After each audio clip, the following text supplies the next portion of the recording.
अर्ज भरण्याआधी महायुतीचे उमेदवार सुनील तटकरे यांचे अलिबागेत शक्ती प्रदर्शन। अर्ज भरण्याआधी प्रमुख नेत्यांसह हजारो कार्यकर्ते पदाधिकारी यांची उपस्थिती। 32 रायगड लोकसभा मतदारसंघासाठी महायुतीचे उमेदवार सुनील तटकरे यांनी प्रमुख नेते हजारो कार्यकर्त्यांसह शक्ती प्रदर्शन करीत रेवदंडा पेण बायपासजवळ मोकळ्या जागेत भव्य जाहीर सभा घेतली। यावेळी प्रमुख नेत्यांनी तटकरेंना लाखोच्या फरकाने निवडून आणणार असल्याचा निर्धार केला। सभेनंतर तटकरे यांनी आपला उमेदवारी अर्ज दाखल केला।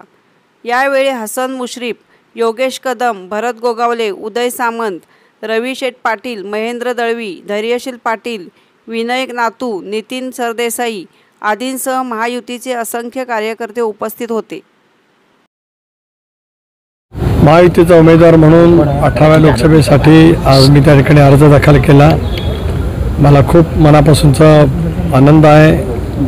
मी आज नामदार रविंद्रजी चव्हाण, आमदार उदयजी सामंत, आमदार हसन मुश्रीफ, आज या ठिकाणी उपस्थित असलेले आमदार भरत शेठ गोगावले, आमदार रवी शेठ पाटील, आमदार महेंद्र शेठ दळवी, आमदार योगेशजी कदम, माजी आमदार धैर्यशील दादा पाटील, माजी आमदार डॉक्टर विनय नातू, मनसेचे नेते नितीन सरदेसाई आणि इतर माझे सर्व घटक पक्षाचे प्रमुख, या सर्वांचे मी आभार मानतो।